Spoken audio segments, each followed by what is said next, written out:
So what is your website? Perfectioneur.com is the one that's going to have the most content for everybody. Got it. I'm going to pop that up here for just a second.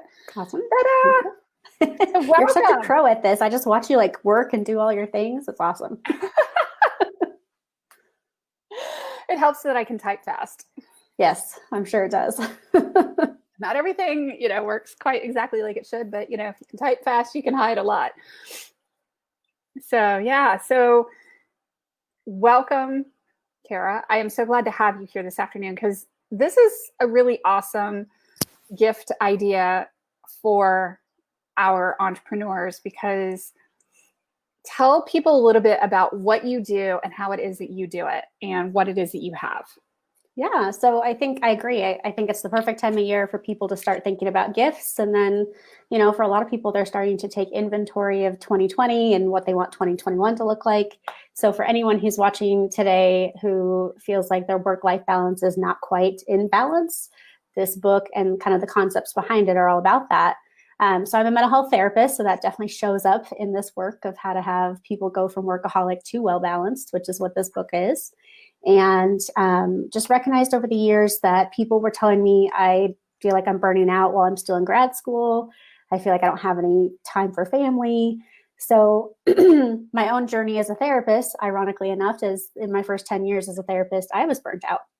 And so not only was I trying to teach people self-care, I wasn't doing it myself.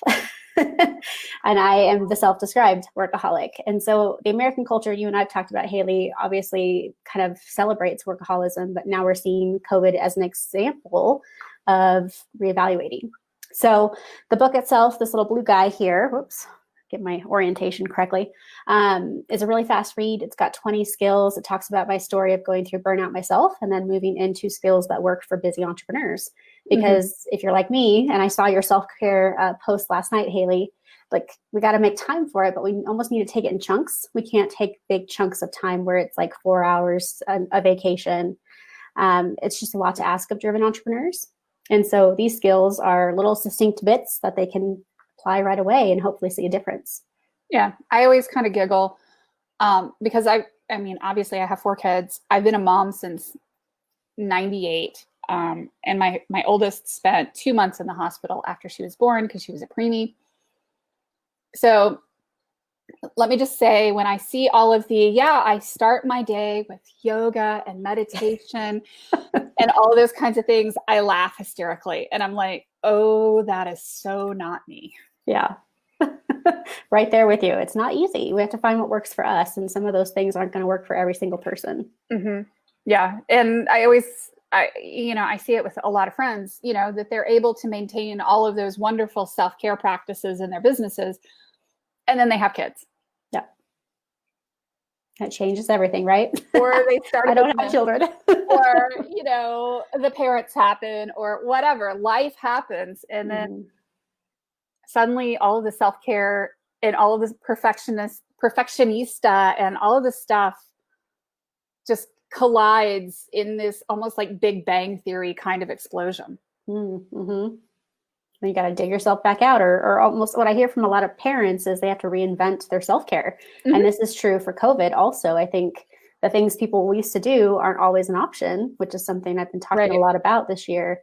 And so now it's more about like concepts of what feels restful and what feels restorative. And so hopefully this book's going to resonate with a lot of people who are doing that work. Yeah, absolutely.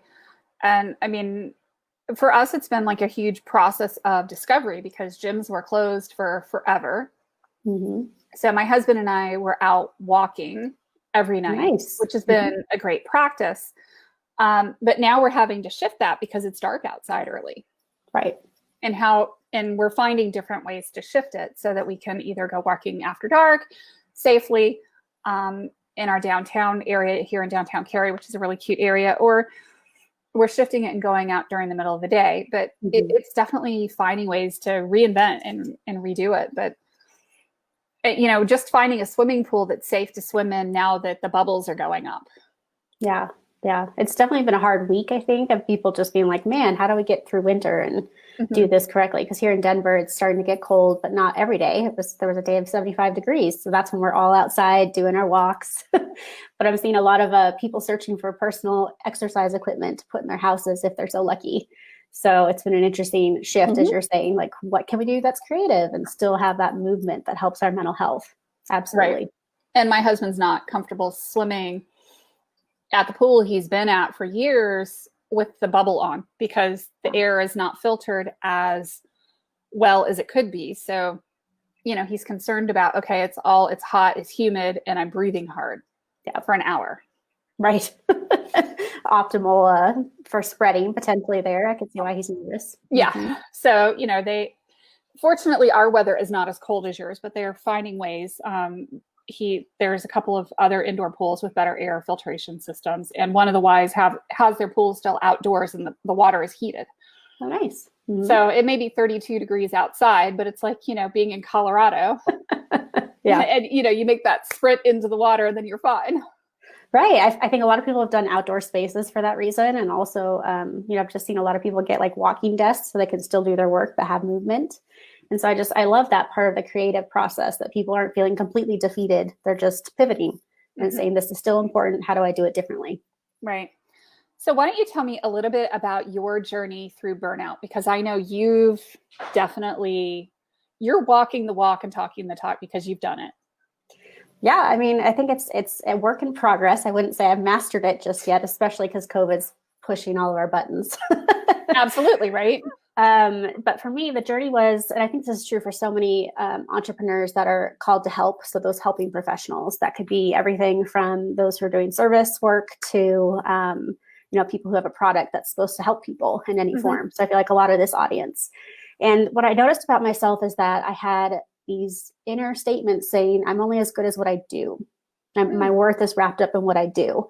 And so lo and behold, like a lot of us who are helpers, you start to burn the candle at both ends because I started working 60-hour work weeks and driving all over town to do therapy with people, holding their trauma. And so what's embarrassing to admit is even though I knew the signs of like chronic fatigue, I didn't really put it together that I was going into burnout. It was like a bunch of things that once it was strung together, it made this bigger picture of like, oh no, I'm in it. Right. But I didn't really know until I went and did some of my own work. Went to a training over on the west side of town and this beautiful location where they had a bunch of nurses and therapists and doctors working on themselves. And it was intense.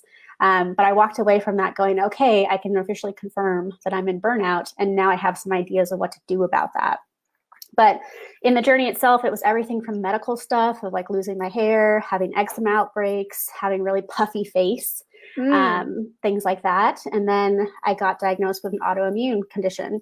And I think there's a huge correlation between helping professionals who are taking in other people's stress and having an autoimmune condition show up. So that's another book in the making, probably, is to talk about that. But really, the icing on the cake, if you will, was my spouse. He's very accommodating, very supportive. And one day he looked at me and he's like, hey, when are you going to change your schedule? I only see you 1 hour a night. And I was like, what? And this, mind you, I'm eating dinner at like 9 o'clock at night, shoving my face when he tells me this. And he's like, I'd really like to see you more. And that was like a huge weight on my chest because he's just so easygoing. I knew that if Mm-hmm. he was going to voice it, it had been happening for a while. So for a lot of us helpers, we don't do it for ourselves, we do it for others, yes? So in this case, it was my husband. And started to do the work, got a phenomenal business coach, got a wellness coach who both said, yep, self-care is not easy. Let's figure out what works. And then started paying attention to what worked for my clients. And lo and behold, this book is that culmination of my journey and things that I found that did work. Yeah. And I think that this is, probably the best year to be doing that. Yeah. It's been interesting to see people actually embrace that for better or worse. Of like, oh, I have the space or I have a little bit more of the mental energy and now I'm forced to do the work. I mean, I had clients who were saying, I'm in my head a lot more because I don't have as many things going on to distract me, especially if they're technology, they're burning out on that. Right. Now, and I agree because as soon as COVID started shutting stuff down, I had 3 of my kids at home and we're doing online school for all 3. Wow. Mm-hmm. Um, 7th grade, 11th grade, and college. And then I had clients who went off into distress mode. Yeah. And some Understandable. clients buried themselves and wouldn't communicate with me. And other clients are like, okay, what do we have to do? Hmm. And so the clients who were willing to talk to me, I'm out there with my cape, my superhero cape, because that's what I do. Uh-huh. And I'm like, okay, we're going to do this, and we're going to do this, and we're going to do this, and we're going to set these things up, and we're going to stand on our head, we're going to click our heels, and we're going to make some money, and we're going to do it, and we're going to find a way to make this pivot and this transition. Right. And I went from working, relatively egregious 12-hour days to working 16 and 18-hour days. Yeah. And it was crazy there for a bit. Oh, yeah. And I think, it's so interesting because people were worried that people were going to be less productive at home. But your story is the story I hear day in, day out, which is like, Mm-hmm. okay, I don't have work-life separation to the same degree. So now I'm working 16, 18-hour days. I'm quote unquote more productive because I don't have the breaks, the commute, the time between. So for those, I guess, employers out there that are panicking that their employees aren't doing good work, they're doing more work now than ever because they're at home. Yeah, my husband's employer actually has made them take days off. Yep. Good for them. They should. He works in IT, he works in high tech, and yeah, they've made people take time off to, have that time away from the office because, of course, your house has suddenly become your office. And I've seen it repeatedly. Employers are concerned because their employee productivity has suddenly skyrocketed. Right. Yeah. And it's like, when's that going to crash or when's that going to shift again? And it's just so funny because I'm sitting here thinking about the audience here of like, just, we all tend to work hard, play hard, right? So like a lot of us will put a lot into our business and then maybe take a vacation if that's something we want to do. And so many of us haven't been able to do that this year. So it's been interesting to see how people are celebrating being in nature or doing something close to home. And we're about to see that creativity again when it comes to the holidays. Because I don't know about your state, but our state just went into another pretty close to lockdown, as close they can get without calling it. And so it's like, oh, I guess we're gonna have to change our plans. And that means some people are gonna work through the holidays, which might mean they don't even take the break they need. Right. That they would normally take to rest, to take care of themselves, to, to focus on their own self-care and do those things. Exactly. So what are the top questions that people should ask about self-care? Well, I usually have people think about what comes to mind first. Sorry, getting all hoarse here. And so, what comes to mind first for so many people, depending on their privilege and their, financial standing, is things like massages and pedicures and vacations. And so something you've heard me talk about before, Haley, is redefining that as asking about rest versus restoration. So what makes you feel rested is going to be different answers than the question, what makes you feel restored? And when I ask it that way, all of a sudden we have something else we can work with, because it's not these extravagant things. It's, things that might actually be reachable, doable right now: dancing, cooking, being outside, being around family to some degree, being with your pets. So that gives people hope. And so I think even just asking ourselves, what does self-care look like, is going to be a place to start to say, is it even doable right now? And if not, how do we shift that? Right. Yeah. Because if we're on lockdown, getting your hair cut's not going to be a thing. Yeah. Or it's not going to feel relaxing. If nothing else, you're going to be like, ooh, like get it done fast. And like, why do it at all if it's not enjoyable? I mean, obviously we have to look presentable, but right. It's not as relaxing. No, definitely not. And forget pedicures and manicures and Yeah. all of that. Yeah. And we're expecting to go back on, to stage 2 here in North Carolina, like any minute. Yeah. Yeah. I think a lot of people will follow suit between the two holidays, is my guess. And so, that's one question I get a lot, but also, I think normalizing some things around how much time to put towards self-care, right? Again, people think it's this long, drawn out thing you have to plan ahead for, and it doesn't have to look like that. It can be going outside for a 5-minute walk. Right. It can really change the mood, as you know, from walking with your husband. It can be, listening to an audiobook or reading a book for fun. It can be taking a break to, do a puzzle, which I rediscovered through COVID, of like something that feels mindful without feeling draining. So a jigsaw puzzle that you're doing. So just encouraging people to unlock some of those joyful things maybe they did in childhood, even like Legos. Skyrocketed sales during this time. Legos just popular no matter what, but it definitely went up. Yeah, my husband's been doing a lot of Sudoku and crossword puzzles. Exactly. See, he knows what to do. He Exactly. does. He's really much better at self-care than I am. There's got to be one usually in the relationship who's like, all right, take a break. You're working again. Come hang out. Come do Are something you else. coming walking tonight? Yeah. Like hold you accountable. And he does it so gently. It's like, here, let me pry you out of your chair. Right. Right. It's the only way they can do it. Otherwise, we're going to like dig our heels in and get stubborn about it. So self-care, it doesn't have to, be strenuous, but it also doesn't always feel easy. So sometimes it is that accountability person saying, let's go. Did you do your walk today? Yeah. Did you do it? Yeah. So tell me, you've got 3 books back there. What are all 3 of them? Yeah, so the little guy is the original book that came out in June, and then the green one is in Spanish. So I had a lot of supporters who were like, "This is an amazing book. There's a lot of heart behind it. Why is it not in Spanish?" And I don't speak Spanish, so I was like, "I don't know what to do." And so one of my best colleagues, who was a real champion of the book, said, "Let's have you translate it. Have someone professionally do that." And then he went through and made sure it still had its authentic voice, because that was most important to me, is that the concepts were still there. And then the big guy is actually the one people will find a digital copy of through perfectioneur.com, which I know you posted here a minute ago. And that is a workbook. So if they like read the first book and go, yep, this resonates, this is me, I want to work on this, then the workbook gives them the 20 skills at a deeper level to do the deeper work. So they can actually work on themselves, not just think about it. Right. No, that's pretty cool.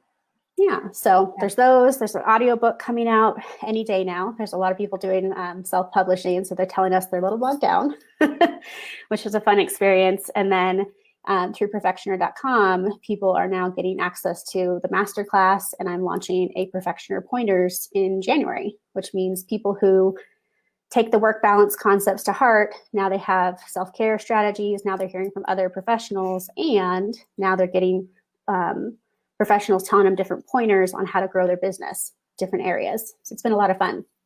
That's pretty cool. Yeah. So stay tuned. So what are like your best, like 1 or 2 tips you can give people for work-life balance, especially as an entrepreneur? Yeah, the one that keeps coming up, actually, the first one that comes to mind is to go lean on your lists. Since I know you've heard me talk about this before, but I actually had people reach out to me privately and say, hey, that came back to mind when I was working on a project, because they were just trying to pile it on here by the end of the year. I don't know if you're feeling that, but it feels like everyone's cramming stuff in before the holidays, just in case people take some time. And so I had someone reach out to me by email saying, oh, I had this person who wants me to do a project. I'm feeling really overwhelmed. Well, let me ask them what the priorities are. And so that's just like in our book, where we talk about identify your top 10 priorities, and that's it. You don't get to do anything else. You don't get to add a project. You don't get to add a distraction. Like, this is your focus, and everything else gets a no answer until one of those is done. So even though it gives people who are driven entrepreneurs anxiety, myself included, once I actually did that, I was much more focused and productive than ever, because I didn't have all these interruptions saying, oh, here, take some of my time. It's these 10 things and that's it. So if people want to try that, it's really just a mental exercise of writing some of them down, circling your top 10, and then saying permission to not focus on any others, which is kind of liberating, actually. Yeah, it sounds tremendously liberating to take things off your plate and have permission to not do them. Yeah. And then say, for those of you who have a lot of anxiety, just hearing that, you can come back to that list, right? You can reference and add something back in once something's off the list as complete. Absolutely. I mean, and this is one of the mantras that I live by in business, period, is focusing on 1 or 2 things at a time, rather than trying to be everything to everybody all the time, doing all the things. Oh, yeah, because something's got to give, right? Like, we can multitask, but can we do it well? It's up for discussion. Well, I mean, the human brain on multitasking, I mean, there's a lot of studies that basically show we do not multitask at all. Yeah. We kind of multitask like a computer does. Right. And I think to the point of these 10 things, it's the idea that we have a lot of creative entrepreneurs that have lots of ideas, right? I get some of my best ideas at 4 and 5 in the morning for whatever reason. But that doesn't mean I have to start the project right now, right? That you can put it in a notebook, you can put it in, a file on your computer, but to add to our plates when something's already in motion takes that energy away. And that's not helpful. Right. Totally. Yeah. So that would be one. Sorry, Haley. Yeah, it's all good. Dry air here in Denver. And The it's second allergy one, season here, killing me. yeah. The second one is movement, which we already talked about, like very simply getting up and stretching. A lot of us are sitting doing video calls like this. I think for so many entrepreneurs, it's really going to get the juices flowing if they just move their body. And that can be taking a walk, that can be a power pose, that can be stretching. It doesn't even have to be more than 2 minutes. Exactly. Like just 2 minutes of whichever power pose you like. I'm just dying laughing because my kids will T-pose each other. Oh, yeah. And So 2 of them came home yesterday. So there's a lot of T-posing going on at the moment. fair enough. As they try to play dominant scaves to figure out the order. Nice. Yeah, so it doesn't have to be, again, extravagant. I hope that people are hearing that again and again. Doing it. It comes behind my computer. It's like, yes, we can all do it together. Everyone on time. That's awesome. I'm just dying laughing. My most shy child comes up behind the computer and does that. Nice. Yes, the one who had the gong for the summit.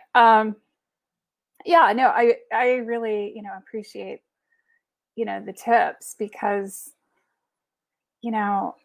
people, I mean, honestly, right now, we need sanity and balance in our lives so we don't burn out because this is not going away anytime soon. Exactly. Yeah. And I think, a lot of us are feeling the pandemic fatigue, which they're now coining as an actual phrase, which will look like something in between a depressive episode and dysthymia, which is a 2-year-long minimum depression. So I think there's going to be some shifts in how we conceptualize what's happening to us. And from the mental health lens, there's probably going to be a new diagnosis of some kind. Like, what's the long-lasting effect of this? So it's just with that in mind, I want everyone to feel like they have some things they can do for themselves because you're absolutely right. It's not done yet. And so we need to stay strong, for lack of a better word. Well, and I mean, I saw it with my younger daughter at college because they were out partying last weekend and they were out Friday night and teenagers partying, big surprise right there. But they know what the consequences potentially are. But I think that there's so much fatigue around it. They found out that one of the kids was diagnosed as COVID positive. And then most, but not all of the kids were out having a party with that same COVID positive kid on Saturday night. And I think it's that COVID burnout happening again. I mean, doesn't make it right, doesn't make it good or anything else, but it definitely, it's a thing, where you can see these youngsters are like, well, okay, we've been cooped up for 6 months. Obviously that hasn't fixed it. So what do I care? Right. Almost like, how do I live my life and still live a life, versus feel like everything's shut down permanently. And you're absolutely right. I think I've noticed that too, of like people feeling this kind of stubbornness of like, well, I'm still going to do the things I want to do. We hope that they wear masks. We hope they do it responsibly, but obviously that's not necessarily the case for everybody. Yeah, totally. And I mean, really great advice. So perfectioneur.com. Do you have any classes or anything like that coming up in the near future or workshops? So the masterclass is an on-demand video course that they'll see through that Perfectioneur site as well. And then the Perfectioneur pointers I mentioned, which is more of like a monthly subscription online, that's going to launch in January, about 2 videos per month with corresponding handouts. So it's going to be everything from burnout and self-care and self-compassion as kind of the wellness side of it, as well as like branding, SEO, value asset, valuation, business appraisal and sales. So it's been really fun to kind of like look at the left and right brain of entrepreneur work. And so interviewing these powerhouses saying, this is what you do, inform our viewers 3 tips they can take away right now, and then have all this, content has been awesome. I can't wait to launch it. So hopefully people can check that out too. That's pretty cool. Yeah, I mean, because you don't have the one side without the other. Right. And I feel like it's just tapping into the things that people are coming to you and to me naturally saying, hey, I have this idea. Who do I work with, or who do I, utilize their services? It's like, oh, well, here's this subscription that's going to cover some of that. Like, I don't have to do it one-on-one anymore. I can make it more of a mass reach. No, and I love that. I mean, the mass reach thing is, for me, it's the way I live. I've learned that building that platform and bringing people in and, giving value is a huge way to do it. Absolutely. And hopefully I'd love to have you on that prescription at some time. I know that subscription, sorry, because you have definitely shown people how to grow presence online. So I would love to tap into your resource there and share that with my viewers as well. That's awesome. Yeah. Thank you. I would be tremendously honored to do that. Yeah. Be honored to have you. That'd be fun. So we'll make a date. So I have like all kinds of introductions I need to do after I get off this live. Right. You've been doing this like practically all day. So hopefully you're taking breaks and stretching as we talked about today. I've taken one break. But yeah, it's part of the challenge of, doing stuff for business for sure. Yeah, absolutely. Yeah. So the website is perfectioneur.com. Yep. And then for the books, they're all on Amazon. So that's where you're going to find those. But for the workbook digital version and 25% off that masterclass we talked about, that's all through perfectioneur.com. Cool. And is there a specific coupon code people need to enter? Nope. It's going to automatically, based on them grabbing the workbook, they'll get a coupon code in their email. Oh, okay, cool. That's really try to make it easy for them. Yeah. You have to sign up. You have to do it. No. You can't follow through. Yeah, just do whatever. So the books are on Amazon. Mm-hmm. The e-course and the subscription are on the website. Yes, exactly. I wish it was all one place, but you know how these things work. It's basically where people can find the thing. Put buttons on the website to send them to Amazon. It's true. But yeah, no, it's always just one more thing. Exactly. I think it's been a learning curve, especially to market the books as the first foundational piece to now moving into more of the coursework and the lifestyle change. So I'm hoping it will be more of a movement, not just a book that they're reading, but a lifestyle that they're going to embrace. I love it so much. Yeah. Thank you so much for joining me today. I really appreciate having on experts, and I hope that this will be an awesome gift option for people to give a loved one who is especially starting a business, running a business, burned out by a business.